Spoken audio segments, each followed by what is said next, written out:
Tomás de Aquino. Suma Teológica. Esse audiolivro é uma tradução livre, com base na versão inglesa do documento, disponível em domínio público. A tradução e produção desse audiolivro foi realizada pelo canal Livros Históricos. Para facilitar a compreensão do audiolivro, algumas alterações e simplificações foram feitas, visando a melhor compreensão do audiolivro. Prima pars. Questão 2. A existência de Deus.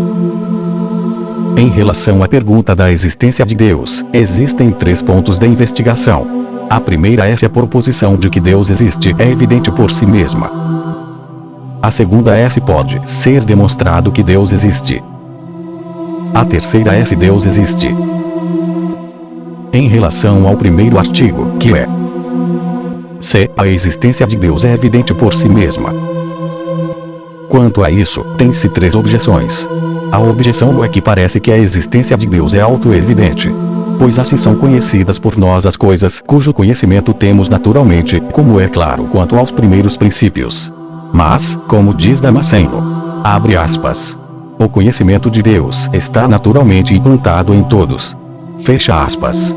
Portanto, a existência de Deus seria auto-evidente. A objeção 2 é que, além disso, essas coisas são consideradas auto-evidentes por si mesmas, as quais são conhecidas assim que os termos são conhecidos, a qual o filósofo diz que é verdadeiro quanto aos primeiros princípios de demonstração. Desse modo, quando a natureza de um todo e de uma parte é conhecida, é imediatamente reconhecido que o todo é maior do que sua parte. Mas assim que o significado da palavra Deus é compreendido, é imediatamente visto que Deus existe. Pois por esta palavra é significado aquilo que nada maior pode ser concebido. Mas aquilo que existe mentalmente e de forma real é maior do que aquilo que existe apenas mentalmente. Portanto, uma vez que a palavra Deus é entendida, ela existe mentalmente, e também segue que ele existe realmente. Portanto, a proposição Deus existe é evidente. A objeção 3 é que, além disso, a existência da verdade é auto-evidente. Para quem nega a existência da verdade concede que as verdades não existem. E, se a verdade não existe, então a proposição, abre aspas, a verdade não existe, fecha aspas. Então, ela paradoxalmente é verdade. Se há algo verdadeiro, deve haver verdade. Mas Deus é a própria verdade, como está escrito no Evangelho de João, capítulo 14, versículo 6. Abre aspas. Eu sou o caminho, a verdade e a vida. Fecha aspas. Portanto, a frase, abre aspas, Deus existe, fecha aspas, é evidente. A essas afirmações eu respondo que é muito pelo contrário, ninguém pode admitir mentalmente o oposto do que é auto-evidente, assim como um certo filósofo afirma a respeito dos primeiros princípios de demonstração. Mas o oposto da proposição, abre aspas, Deus é, fecha aspas, pode ser admitida mentalmente, pois no Salmo 53 está escrito, abre aspas, o tolo disse em seu coração, Deus não existe, fecha aspas. Portanto, a existência de Deus seria não evidente. Eu respondo que algo pode ser auto-evidente de 2 maneiras. Por um lado, evidente em si mesmo, embora não para nós, e em outro, evidente em si mesmo e para nós. Uma proposição é auto-evidente porque o predicado está incluído na essência do sujeito, pois o homem é um animal, porque animal está contido na essência do homem. Se, portanto, a essência do predicado e o sujeito sejam conhecidos por todos, a proposição será evidente para todos, como está claro no que diz respeito aos primeiros princípios de demonstração, cujos termos são comuns referentes a coisas que ninguém ignora, como seria o não ser, o todo e a parte, e assim por diante. Se, no entanto, há alguém a quem a essência do predicado e do sujeito é desconhecida, a proposição será evidente por si só, mas não para aqueles que não conhecem o significado do predicado e o sujeito da proposição. Portanto, acontece, como diz Boécio, que existem alguns conceitos mentais auto-evidentes apenas para os eruditos, visto que as substâncias incorpóreas não estão no espaço. Portanto, eu digo que esta proposição da existência de Deus, por si só é evidente, pois o predicado é o mesmo que o sujeito, porque Deus é sua própria existência, como será mostrado no artigo 4. Agora, porque não conhecemos a essência de Deus, ou a proposição não é evidente para nós, mas precisa ser demonstrado por coisas que são mais conhecidas por nós, embora menos conhecidas em suas naturezas nomeadas de efeitos. Respondendo à objeção 1. Saber que Deus existe de maneira geral e de forma confusa é implantada em nós pela natureza, na medida em que Deus é a beatitude do homem. Pois o homem naturalmente deseja a felicidade, e o que é naturalmente desejado pelo homem deve ser naturalmente conhecido por ele. Este, entretanto, não é saber absolutamente que Deus existe. Apenas saber que alguém está se aproximando não é o mesmo que saber que Pedro está aproximando-se, embora seja Pedro quem se aproxima. Para muitos há quem imagine o bem perfeito do homem, que a felicidade consiste em riquezas, e outros em prazeres, e outros em alguma outra coisa. Respondendo à objeção 2. Talvez nem todo mundo que ouve a palavra Deus entenda que significa algo além do qual nada maior pode ser pensado, visto que alguns acreditaram que Deus é um corpo. No entanto, dado que todos entendem que por esta palavra Deus significa algo além do qual nada maior pode ser pensado, no entanto, não se segue que ele entenda que o que a palavra significa exista realmente, mas apenas que existe mentalmente. Nem pode ser argumentado que ele realmente existe, a menos que seja admitido que realmente existe algo além do qual nada maior pode ser pensado. Isso precisamente não é admitido por aqueles que sustentam que Deus não existe. Respondendo à objeção 3. A existência da verdade em geral é evidente. Mas a existência de uma verdade primordial não é evidente para nós. Em relação ao segundo artigo, que é: se pode ser demonstrado que Deus existe. Quanto a isso, tem-se 3 objeções. A objeção 1 é que parece que a existência de Deus não pode ser demonstrada, pois é um artigo de fé que Deus existe. Mas o que é de fé não pode ser demonstrado, porque uma demonstração produz conhecimento científico, ao passo que a fé vem do invisível, assim como citado na carta aos Hebreus. Portanto, não poderia ser demonstrado que Deus existe. A objeção 2 é que, além disso, a essência é o meio termo de demonstração. Mas não podemos saber em que consiste a essência de Deus, mas apenas naquilo que não consiste. Portanto, não podemos demonstrar que Deus existe. A objeção 3 é que, além disso, se a existência de Deus fosse demonstrada, esta demonstração só poderia ser referente aos seus efeitos. Mas seus efeitos não são proporcionais a ele, visto que ele é infinito e seus efeitos são finitos. E entre o finito e infinito, não há proporção. Portanto, uma vez que uma causa não pode ser demonstrada por um efeito que não é proporcional a ele, parece que a existência de Deus não poderia ser demonstrada. A essas afirmações eu respondo que é muito pelo contrário. O apóstolo diz na carta aos Romanos, no capítulo 1, no versículo 20 que, abre aspas, as coisas invisíveis de Deus são vistas claramente, sendo compreendidas pelas coisas que são feitas. Fecha aspas. Mas isso não aconteceria a menos que a existência de Deus pudesse ser demonstrada por meio das coisas que são feitas. Primeiramente, a primeira coisa que devemos saber sobre as coisas é se de fato elas existem. Essa demonstração pode ser feita de 2 maneiras. Uma é através da causa, sendo chamado de priori, e isso é argumentar a partir do que é absolutamente anterior. A outra é por meio do efeito, e é chamada de demonstração a posteriori. Isto é, argumentar com o que é relativamente anterior para nós. Quando um efeito é mais conhecido por nós do que a sua causa, do efeito passamos ao conhecimento da causa. E de cada efeito, a existência de sua própria causa pode ser demonstrada, desde que seus efeitos sejam mais bem conhecidos por nós. Pois uma vez que todo efeito depende de sua causa, se o efeito existe, a causa deve preexistir. Daí a existência de Deus, na medida em que é não evidente para nós, pode ser demonstrado a partir de seus efeitos, que são conhecidos por nós.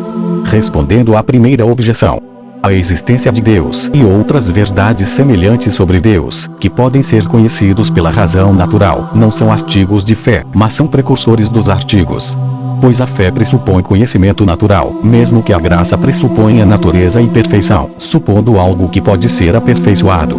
No entanto, não há nada capaz de impedir um homem de aceitar como uma questão de fé, algo que se é capaz de ser cientificamente conhecido e demonstrado. Assim até a ciência é feita por fé em pressuposições.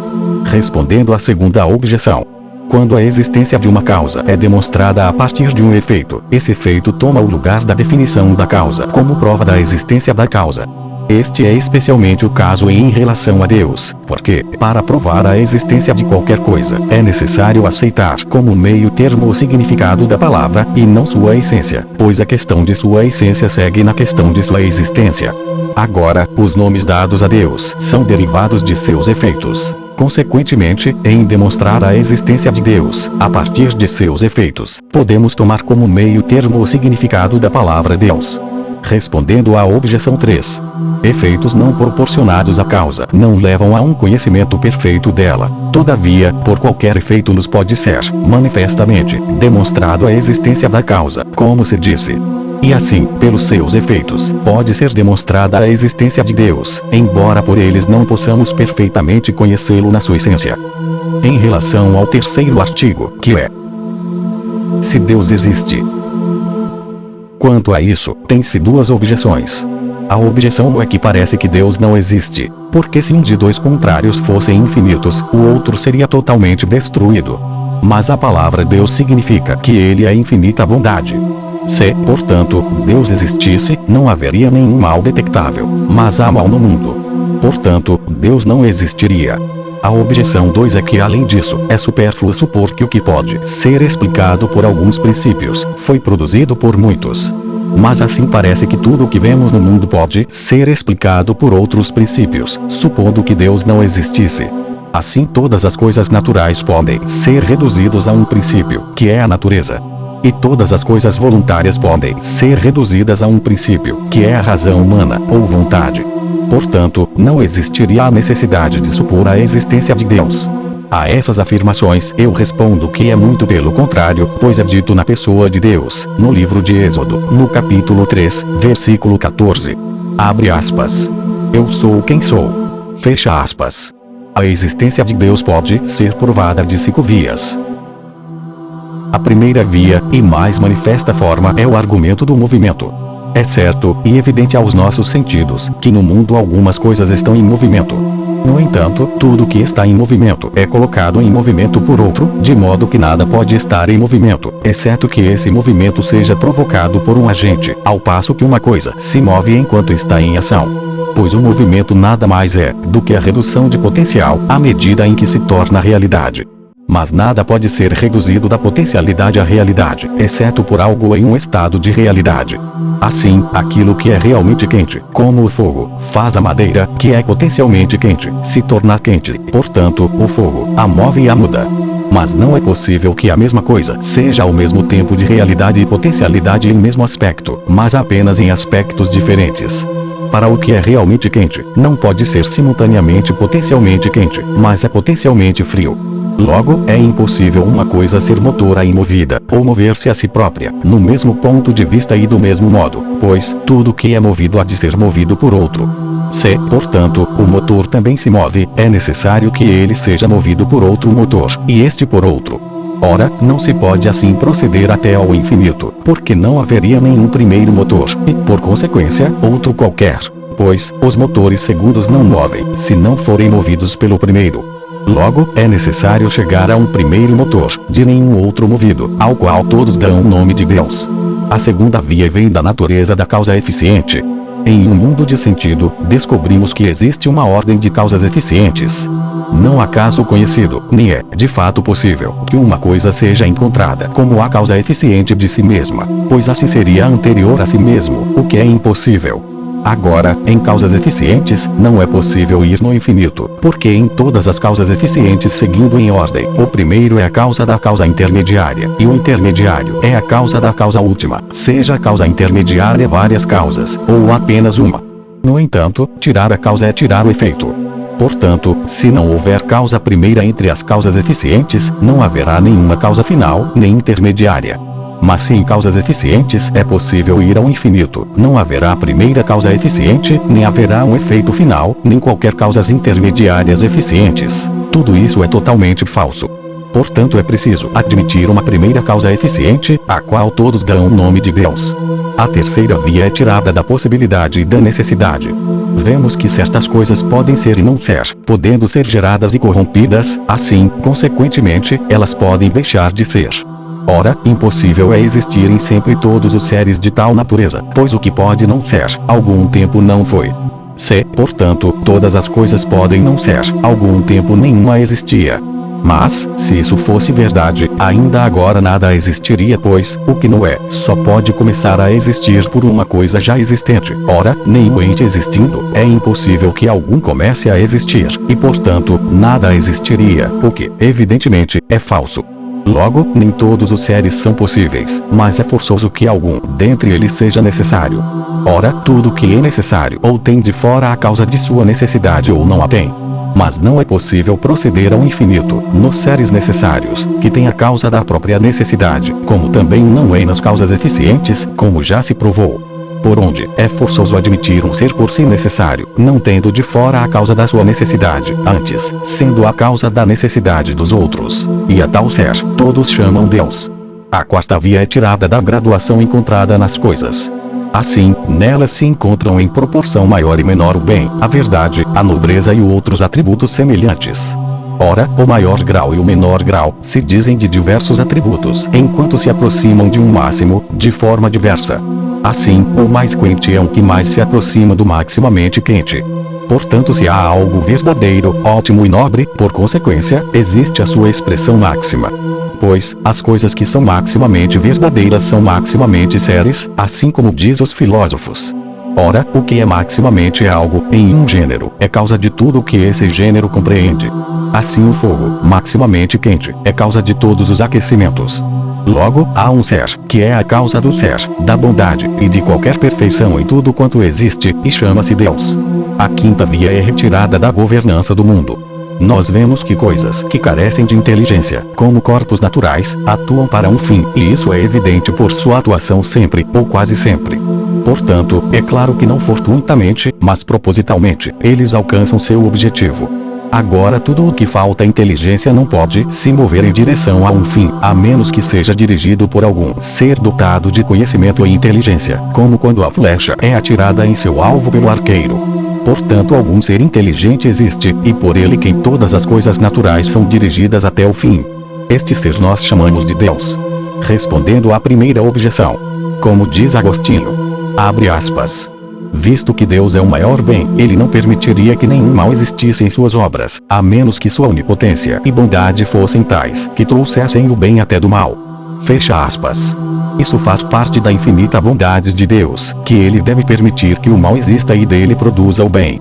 Respondendo à segunda objeção, já que a natureza trabalha para um fim determinado sob a direção de um agente superior, tudo que é feito pela natureza tem seus agentes rastreados até Deus, como sua causa primeira.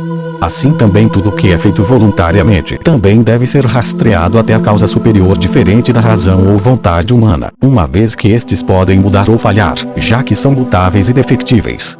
Logo, é necessário que todas as coisas móveis e suscetíveis de defeito se reduzam a algum primeiro princípio imóvel e por si necessário, como se demonstrou.